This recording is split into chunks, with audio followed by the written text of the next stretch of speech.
오늘 우리에게 주시는 하나님의 말씀은 구약성경 에스겔 18장 27절로 32절 말씀입니다. 에스겔서 18장 27절로 32절 말씀입니다. 이 계시의 말씀을 봉독할 때 다 함께 살아계신 하나님의 음성을 들을 수 있기를 바랍니다. 만일 악인이 그 행한 악을 떠나 정의와 공의를 행하면 그 영혼을 보전하리라. 그가 스스로 헤아리고 그 행한 모든 죄악에서 돌이켜 떠났으니 반드시 살고 죽지 아니하리라. 그런데 이스라엘 족속은 이르기를 주의 길이 공평하지 아니하다 하는도다. 이스라엘 족속아, 나의 길이 어찌 공평하지 아니하냐? 너희 길이 공평하지 아니한 것이 아니냐? 주 여호와의 말씀이니라. 이스라엘 족속아, 내가 너희 각 사람이 행한 대로 심판할지라. 너희는 돌이켜 회개하고 모든 죄에서 떠날지어다. 그리한즉 그것이 너희에게 죄악의 걸림돌이 되지 아니하리라. 너희는 너희가 범한 모든 죄악을 버리고 마음과 영을 새롭게 할지어다. 이스라엘 족속아, 너희가 어찌하여 죽고자 하느냐? 주 여호와의 말씀이니라. 죽을 자가 죽는 것도 내가 기뻐하지 아니하노니 너희는 스스로 돌이키고 살지니라. 아멘. 사랑하는 성도 여러분, 다시 온라인으로 만나 뵙게 되었습니다. 늘 온라인으로 예배를 드리시던 분들은 어색함이 없으시겠지만 함께 예배당에 나와서 예배를 드리시던 분들은 또다시 아마 어색함과 불편함이 있을 줄 압니다. 우리가 참 어려운 시간을 보내고 있습니다. 힘든 시간을 보내고 있는데 오늘 아침 또 우리 지자체로부터 연락을 받았는데 예배를 드릴 때에는 온라인 예배이지만 마스크를 쓰고 설교를 하라라고 하는 그런 그 권면을 받았습니다.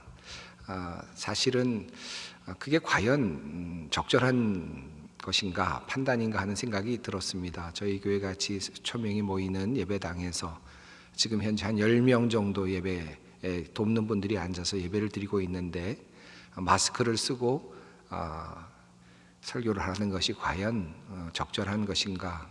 모든 다른 여러 가지 여건과 조건에 비춰서 공평한 처사인가 하는 그런 생각이 들었습니다.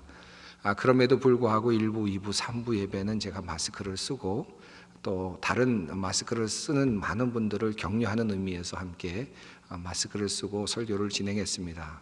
제가 4부는 마스크를 쓰지 않았는데 그 이유는 이 방송을 통해서 나중에 방송으로 나갈 설교를 녹화해야 되기 때문에 이 방송만큼은 제가 마스크를 쓰지 않았습니다. 오늘 주제는 공평, 공정함이라고 하는 그런 주제입니다. 최근 우리 젊은이들이 참 많이 이 부분에 대해서 민감하고요. 또 우리 사람이 살아가면서 민감하게 생각하는 것, 반응하는 것이 바로 이 공평의 문제이죠. 음식을 서로 나눠 먹을 때도 사실 긴장합니다.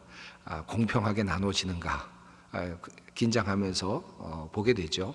어떤 사람에게 일이 조금 더 많이 맡겨지고 공평하지 않게 그렇게 일이 주어질 때에는 금방 불평을 하게 되고 힘들어하는 것을 보게 됩니다. 우리는 끊임없이 살아가면서 과연 공평한가? 공정한가? 내가 지금 공평하게 대우를 받고 있는가? 하는 그런 질문들을 던지면서 살아가고 있습니다. 이러한 공평의 문제는 비단 인간과 인간의 문제뿐만 아니라 하나님과 인간 사이의 문제이기도 합니다. 특별히 우리 인간들이 하나님을 향하여서 늘 항의하는 것 중에 하나가 하나님 공평하지 않습니다 라고 하는 그런 항의이죠. 하나님 어떻게 악인들이 선한 사람들과 함께 공존합니까? 악인들이 도리어 잘 되는 것이 어떤 것 때문에 이렇게 일어나는 일입니까? 이런 질문들을 던지게 됩니다. 착한 사람들이 병에 걸려서 죽어가는 모습을 보거나 힘들어하는 모습을 볼 때 하나님 이게 공평하지 않습니다 라고 하는 그런 항의를 할 때도 참 많이 있습니다. 어떤 분들은 하나님께서 공평하고 공의롭다면 내가 하나님 믿겠다 라고 그렇게 선언하면서 마치 하나님의 그 공의가 없다는 사실을 증명하려듯이 그렇게 계속 파헤치고 이야기를 나누는 그런 사람들도 종종 보게 됩니다. 오늘 본문 말씀이 공평함, 하나님과 인간 사이에 있어서 공평함이라고 하는 주제인데 오늘 본문 말씀인 에스겔서 18장이 바로 이 공평과 관련된 단어들이 여러 번 등장하는 본문입니다. 오늘 본문 속에서는 하나님께서 도리어 인간을 향하여서 공평의 문제를 꺼내십니다. 너희가 나를 향하여 공평하지 않다고 말하는데 내가 어찌 공평하지 않단 말이냐 라고 말씀하시는 그런 이야기가, 그 말씀이 오늘 본문 속에 들어 있습니다. 에스겔서 18장 25절 말씀입니다. 그런데 너희는 내가 이를 처리하는 방법이 공평하지 못하다는 말을 하는구나. 이스라엘 족속아, 너희는 잘 들어라. 내가 일하는 방법이 어찌 공평하지 않으냐. 너희가 하는 행실이 오히려 공평하지 않은 것이 아니냐. 29절에도 같은 내용이 나옵니다. 그런데도 이스라엘 족속은 내가 일하는 방법이 공평하지 않다는 말을 하는구나. 이스라엘 족속아, 내가 일하는 방법이 어찌 공평하지 않으냐. 너희가 하는 행실이 오히려 공평하지 않은 것이 아니냐. 이렇게 하나님께서 이스라엘 백성을 향하여서 너희가 나를 향하여 공평하지 않다고 하는데 어찌 내가 공평하지 않단 말이냐라고 하면서 하나님께서 마치 이스라엘 백성과 논쟁하듯이 그렇게 말씀하시는 내용이 나옵니다.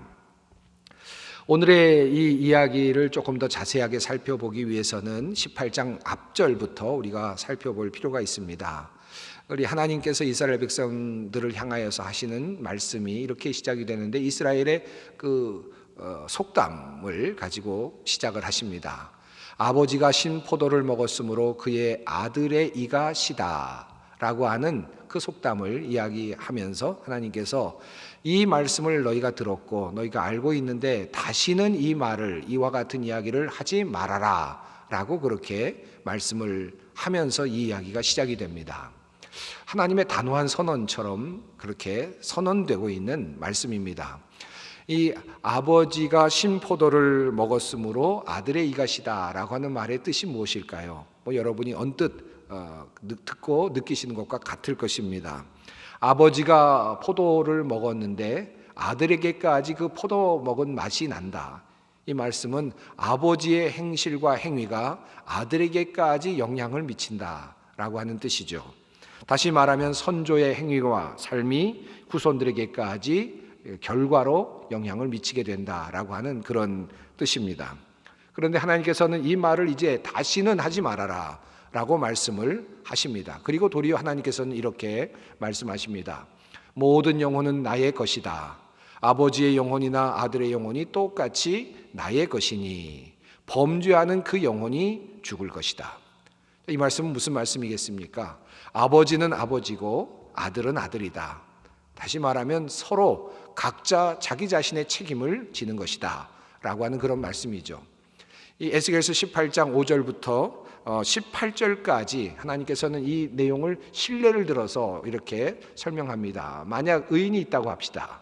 의인이 의롭게 살았습니다. 그러면 그 의인은 그가 산 의로 인하여 살게 될 것이다. 주님 말씀하시죠. 그런데 그 아들이 있다고 하자.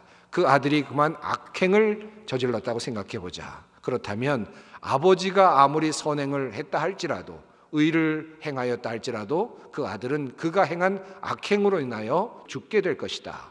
하나님 그렇게 말씀하십니다. 또 이어서 그의 아들이 있다고 하자. 그 아들이 또다시 돌이켜서 의를 행한다고 한번 생각해 보자. 그러면 아버지가 악행을 행하였다 하더라도 그는 그 아버지의 악행에 영향을 받는 것이 아니라 그 아들이 행한 그 의로 인하여 살게 될 것이다. 이렇게 하나님께서 말씀하십니다. 그러면서 하나님께서는 19절에서 이렇게 이스라엘 백성들이 항의하는 내용을 이렇게 말씀하십니다. 그런데 너희는 왜 그 아들이 아버지의 죄에 대한 벌을 받지 않느냐고 묻는다. 이 말씀 속에서 우리는 하나의 힌트를 얻을 수 있죠. 당시 이스라엘 백성들이 가지고 있었던 불만이 무엇일까요? 저 사람 악한 행실을 하고 살아간 사람, 그의 자손, 그렇다면 적어도 악행을 한 사람이 죽었을 때 그 악행에 대한 결과가 자손들에게까지는 적어도 벌로 미쳐야 하지 않겠는가? 그래야 하나님이 공의로우신 것이 아닌가? 어떻게 악행을 행한 사람이 버젓이 살다가 죽어가고 그 악행을 행한 사람의 자손들이 잘 되어 살아갈 수 있단 말인가? 어떻게 그것이 공평하다 할 수 있단 말인가? 이스라엘 백성들은 그렇게 지금 하나님께 항의를 하고 있었다는 말씀입니다. 그러나 이스라엘 백성을 향한 에스겔서 18장을 통한 하나님의 말씀은 분명합니다. 하나님은 각자 자신의 그 죄에 대하여 심판을 받게 될 것이다. 자기의 책임 아래서 자기의 행위에 관련하여 책임을 지게 될 것이다 라고 하는 말씀입니다. 당연한 말씀이죠. 당연히 받아들일 만한 말씀인데 어쩐지 또 다른 말씀이 생각이 납니다. 여러분 잘 아시는 신명기 5장의 말씀입니다. 나 내 하나님 여호와는 질투하는 하나님인즉 나를 미워하는 자의 죄를 갚되 아버지로부터 아들에게로 3, 4대까지 이르게 하거니와 나를 사랑하고 내 계명을 지키는 자에게는 1000대까지 은혜를 베푸느니라. 이 말씀은 그러면 어떻게 해석해야 될까요? 하나님께서 이스라엘 백성들을 향하여 말씀하신 내용입니다. 그들이 의를 행하였을 때 그의 그 의가 자손들의 1000대까지 이르게 될 것이라고 하는 하나님의 말씀은 그러면 어떻게 해석해야 될까요? 시편 37편에서 시편 기자는 또 이렇게 고백합니다. 내가 어려서부터 늙기까지 의인이 버림을 당하거나 그의 자손이 걸식함을 보지 못하였도다. 그는 종일토록 은혜를 베풀고 구워주니 그의 자손이 복을 받는도다. 이 말씀 속에도 자손이 복을 받는 내용이 나타나고 있습니다. 그렇다면 오늘 본문 말씀인 에스겔서 18장의 말씀과 신명기 5장의 말씀은 정면으로 배치되고 있는 말씀이라고 할 수 있겠습니다. 도대체 이 말씀임을 어떻게 우리가 조화롭게 해석할 수 있을까 하는 질문이 생깁니다. 오늘 이 부분을 깊이 상고하면서 주님의 음성을 함께 듣기를 원합니다. 오늘 본문 속에 이런 내용이 나타납니다. 오늘 본문 속에 주어지는 내용 속에 매우 중요한 두 가지 흐름이 있는데 그것은 첫 번째로 이것입니다. 그것은 바로 선조들의 의나 잘못이 후손들에게 전가되지 않을 것이다. 조금 전에 말씀드렸던 바로 그 내용이죠. 아버지가 신포도를 먹었다고 해서 아들의 이가 실이다 하는 그러한 속담이 이제는 더 이상 의미가 없을 것이다. 아들은 아들이고 아버지는 아버지다. 선조들의 죄나 선조들의 의가 자손들에게까지 미치지 않을 것이다. 과거는 과거이고 현재는 현재다 라고 하는 말씀입니다. 그런데 이 말씀이 한 걸음 더 나아갑니다. 그래서 하나님께서는 이렇게 말씀하시죠. 한 사람의 개인의 삶에 대해서도 하나님께서 이렇게 적용을 하십니다. 개인의 관점에서도 같은 원리가 적용되는 것입니다.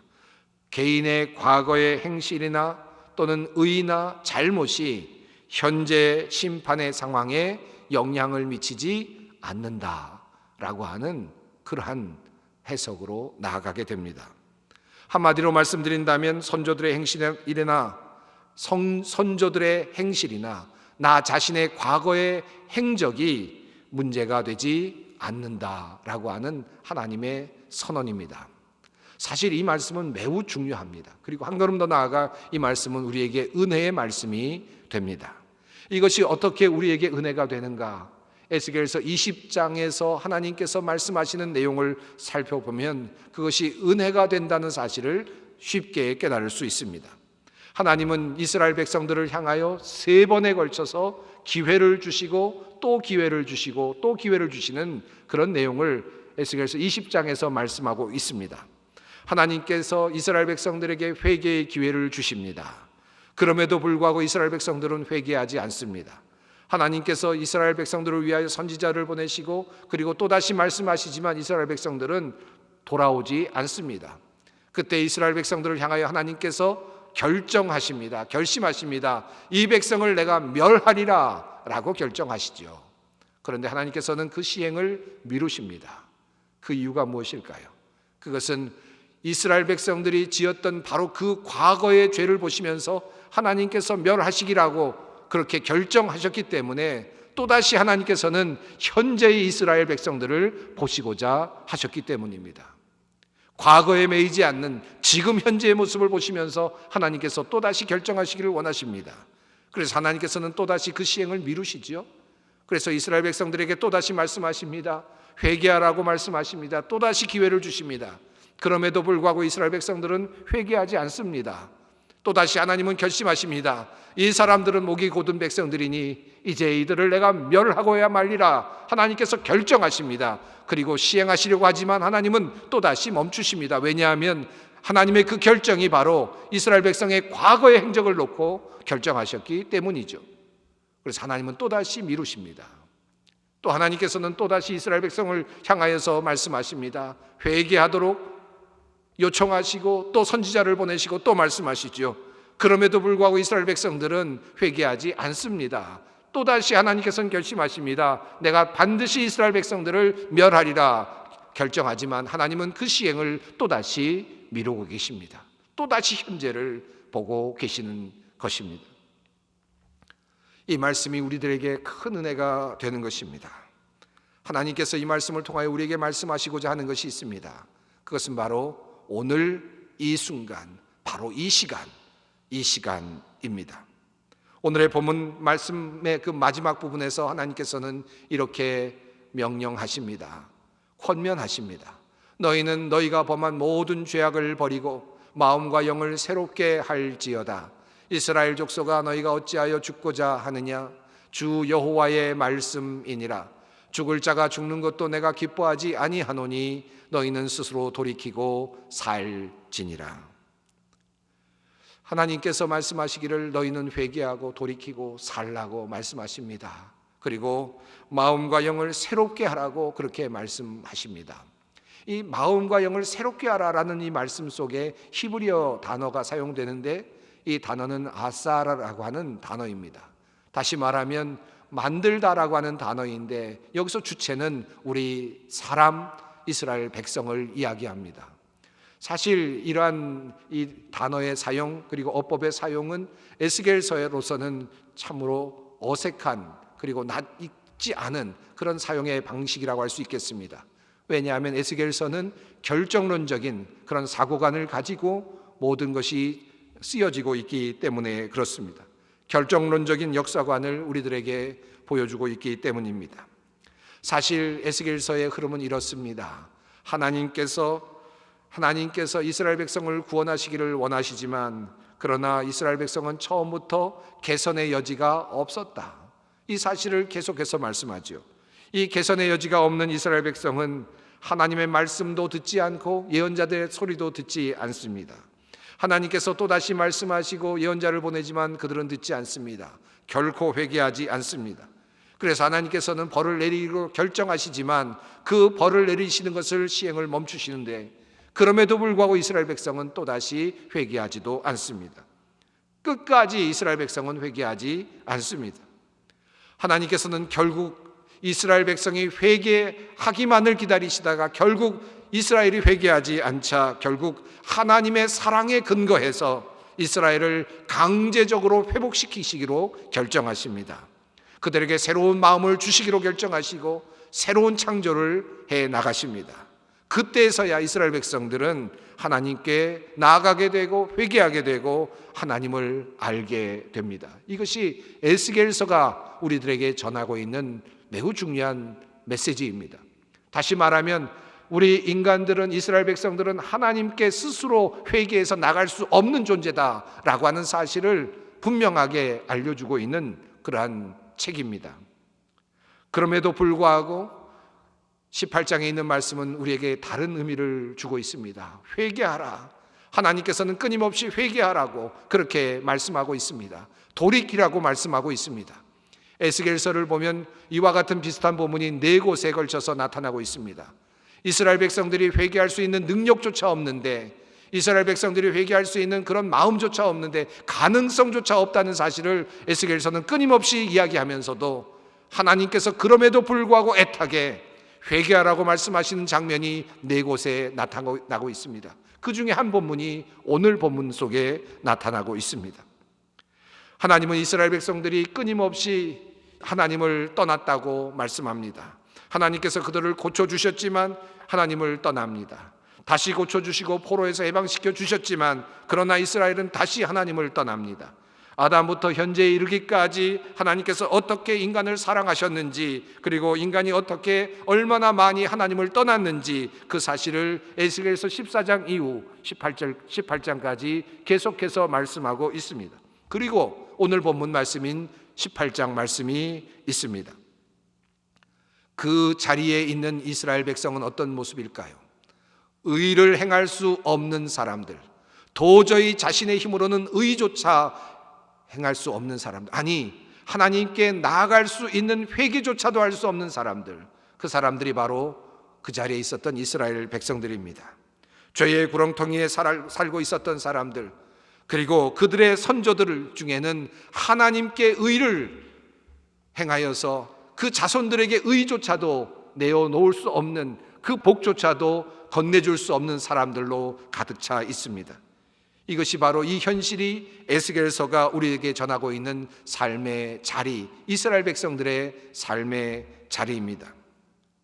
만약 조금이라도 의를 행하는 사람이 한 사람이라도 있었다면 하나님께서는 그의 의를 보시고 그 의를 자손 천대까지 이르게 하시겠다고 아마도 천명하셨겠지만, 그러나 당시 이스라엘 백성들 중에 어느 누구도 의를 행할 수 없었기에 하나님께서는 차라리 하나님께서 약속하셨던 것을 폐기키로 그렇게 하시는 것입니다. 그리고 하나님은 인간의 그 모든 죄인됨을 분명하게 인지하십니다. 하나님께서 이렇게 하시는 이유는 바로 인간이 죄인이기 때문에 그러합니다. 시편 14편은 이렇게 증언합니다. 너희 모두는 다른 길로 빗나가서 하나같이 썩었으니 착한 일을 하는 사람이 하나도 없구나. 그리고 또한 로마서 3장은 그러므로 이렇게 증언합니다. 의인은 없다, 한 사람도 없다. 만약 이것이 사실이라면 어느 누구도 하나님께 나아갈 수 있는 사람조차도 없고 회개할 수 있는 능력조차도 가지고 있지 아니하고 의를 행하는 사람이 없다면 인간은 어떻게 하나님께 나아갈 수 있습니까?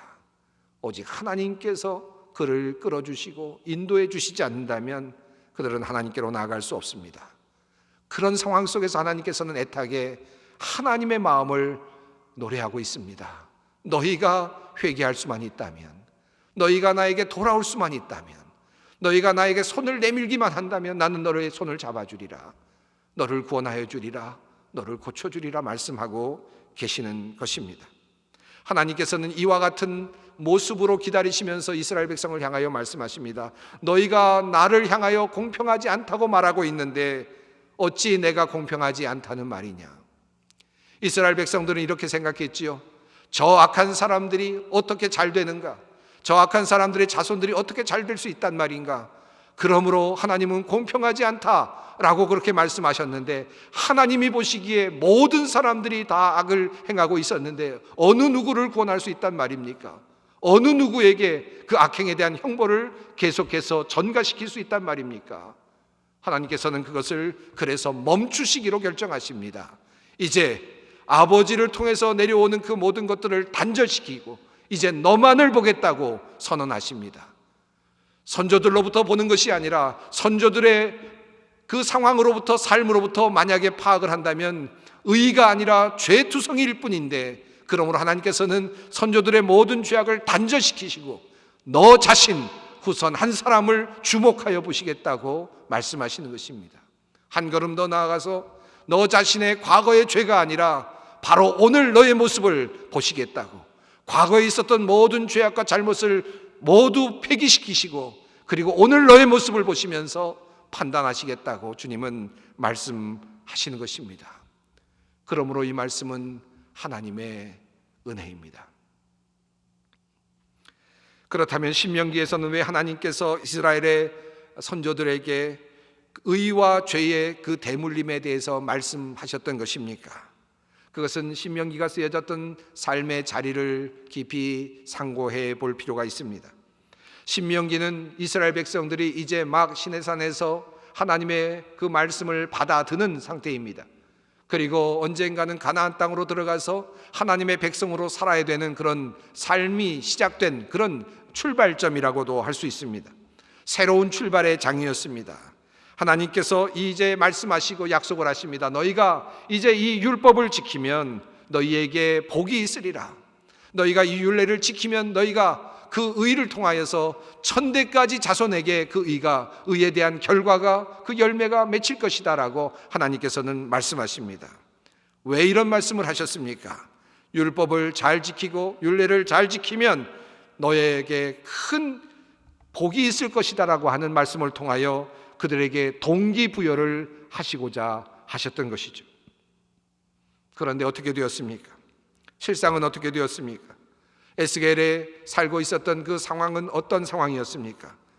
어느 누구도 하나님 앞에서 의를 행할 수 없는, 하나님의 율법을 제대로 지킬 수 없는 모두가 죄인인 상태, 어디에도 희망이 없습니다. 그런 그들에게 하나님은 이제 다시 번복하시듯 말씀하십니다. 이제 다시는 너의 선조들의 죄도 기억하지 않겠고 선조들의 의도 기억하지 않겠다. 사실 기억할 의가 없기 때문이었습니다. 내가 잘못했던 과거도 기억하지 않겠다. 만약에 내가 나에게로 돌아온다면 바로 오늘 내가 나에게 회개한다면 나는 그것만으로도 족하다. 너를 받아들이겠다. 예수님께서 십자가 위에 달리셨을 때 그 옆에 있었던 강도가 주님 앞에 말하지 않습니까? 주님, 하나님의 나라에서 나를 기억해 주십시오. 그 한마디로 그는 구원을 얻었습니다. 그 한마디 요청으로 인하여 그의 운명이 바뀌었습니다. 이것이 바로 하나님의 공평입니다. 어머니가 아들과 약속을 했습니다. 학기 초가 되어서 아들과 약속을 했습니다. 이번 학기에 1등을 하게 되면 내가 원하는 그 좋은 장난감을 꼭 사주마. 다만 네가 20등 이하로 내려가면 장난감도 없을 뿐만 아니라 어떤 것도 없을 뿐만 아니라 종아리 20대를 맞아야 한다. 아들과 어머니는 그렇게 약속을 했습니다. 그리고 시간이 지나갑니다. 학기 말이 다 되어 갑니다.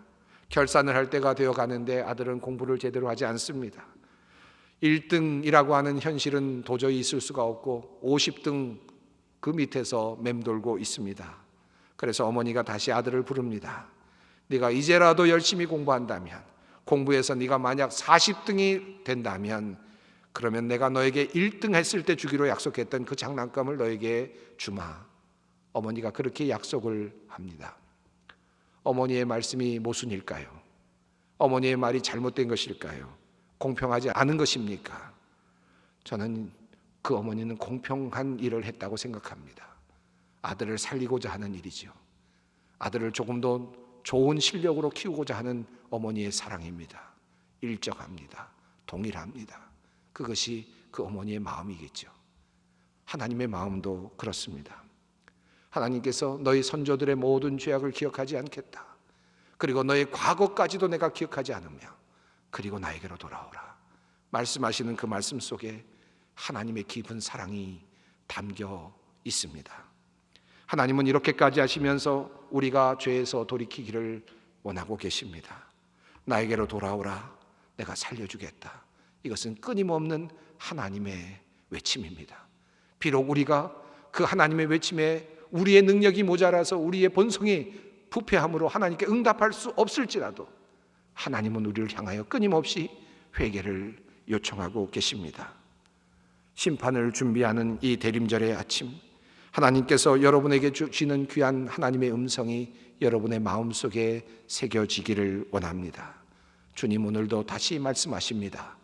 너희는 너희가 지은 죄를 모두 너희 자신에게서 떨쳐내 버리고 마음과 영을 새롭게 하여라. 이스라엘 족속아, 너희가 왜 죽고자 하느냐? 죽을 죄를 지은 사람이라도 그가 죽는 것을 나는 절대로 기뻐하지 않는다. 그러므로 너희는 회개하고 살아라. 나 주 하나님의 말이다. 기도하겠습니다. 사랑과 자비가 풍성하신 하나님, 오늘도 우리를 구원하시기 원하시어 결코 돌이키지 아니하는 목이 곧은 우리들을 사랑하시며 끝까지 참아주셨습니다. 감사합니다. 오늘도 기다리시는 하나님, 우리가 죄의 사슬에서 벗어나 주님께로 나아가기를 원합니다. 우리는 회개조차도 할 수 없는 존재들이오니 주님께서 마침내 우리를 구원하여 주실 줄 믿습니다. 끝까지 회개하기를 원하시지만 그조차도 우리의 마음으로 해내지 못하는 불쌍한 우리를 주님 구원하여 주시옵소서. 예수님의 이름으로 기도드리옵나이다. 아멘.